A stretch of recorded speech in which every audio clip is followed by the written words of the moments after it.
Greetings, everyone. Welcome to Talk of the Town. I'm Dr. Don McMaster. I'm president of Alpena Community College. Pleased to have as our guest this morning Andrew Patt, machine tool instructor, Alpena Community College. Welcome, Andrew. No, thank you. Now, this fall, I've been delighted when your students let me know of the various projects they're working on. And to me, this stuff is just like art. Give the viewers a sense of what machine tool is and what the students are doing. Okay. Machine tools is just that, learning how to use machine tools. We start out in the basic manual machines, with the traditional machines, as most people would say, and learn a good fundamental base of how machines work and speeds, feeds, and once you really grasp that, we move on into CNC, which is, of course, the computer-controlled machining.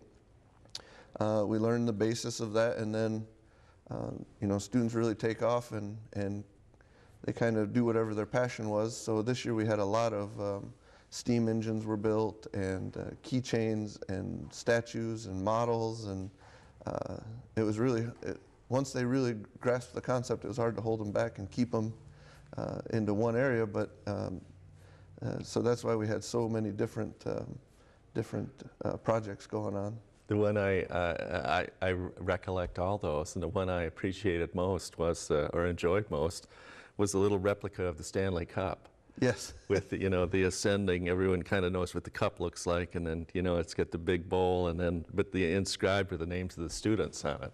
Yeah, that's the that was the great part. Is it started out and somebody was just interested in hockey and they really liked the Stanley Cup, and then as they kind of worked together and through it and how to program it and get it to come out just right, the next student said, well, let's put everybody's name on it, and we put the class name and the number on it, and it just kind of grew from there, and that spurred the next person on, well, I really enjoy this, and they started working on the a baseball trophy, and so it does, each of them kind of build on it and they help each other out, and one of my favorite things about making projects like the Stanley Cup is it's a great opportunity. They make something that they really enjoy and are interested in, and it helps them learn because they're so engrossed in it and they want to finish it so much that they got into it and they learned stuff that they wasn't even really necessarily in the curriculum for that semester, but they wanted to get there so fast. So. Yeah, and that's great. So it seems to me as a layperson that it would be very difficult to program a machine to take a single part and do the work on it, have the machine do the work on it that would create a replica of the Stanley Cup. Is that the case?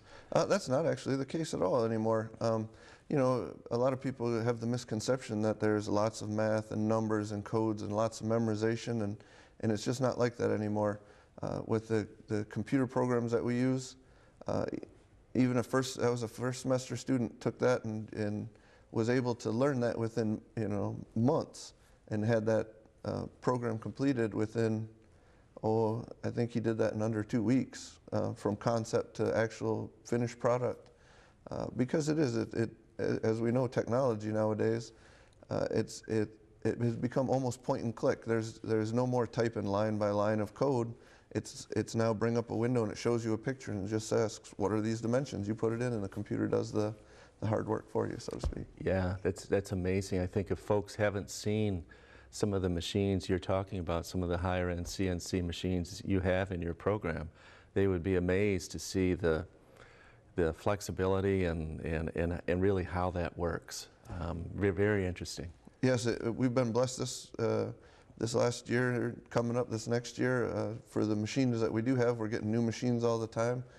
We have 4th and 5th axis mills now, which again sounds complex, but with once you start out at the basics and you grasp the base as you move up, it's just adding a little bit extra to it. We have a 3rd axis lathe and turning center that has 90-degree tooling, so it's kind of interesting when the students go and program, and a machine that would traditionally make a round part now can spit out square parts or rectangle parts. It's quite interesting.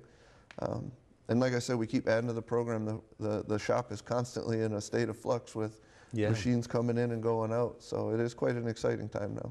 And I see you have in the back of your shop a conveyor.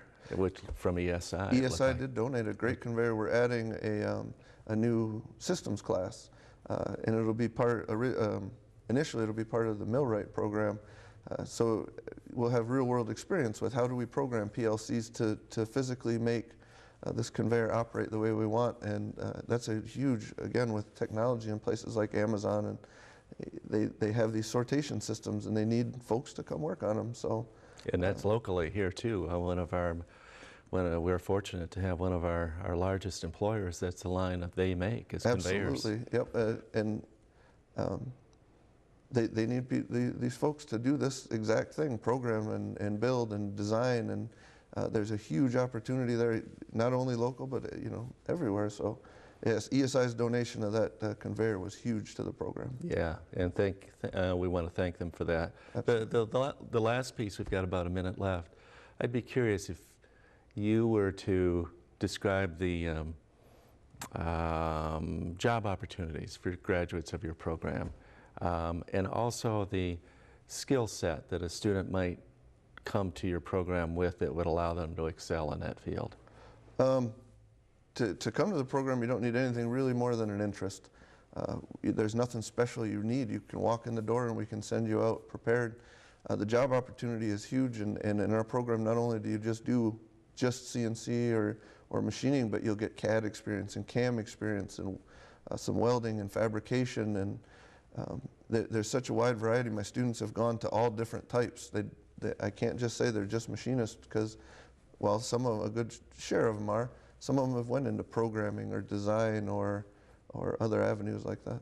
Lots of opportunities. Thank you, Andrew, for what you're doing for students and folks from Northeast Michigan that attend Alpena Community College. Thank you, folks, for watching Talk of the Town. We'll see you again next week. This has been Talk of the Town with your host, Nancy Smitham and Dr. Don McMaster. For a list of community events taking place in Northeast Michigan, please visit our website at wbkb11.com and click on our community link. This has been a Thunder Bay Broadcasting Corporation production.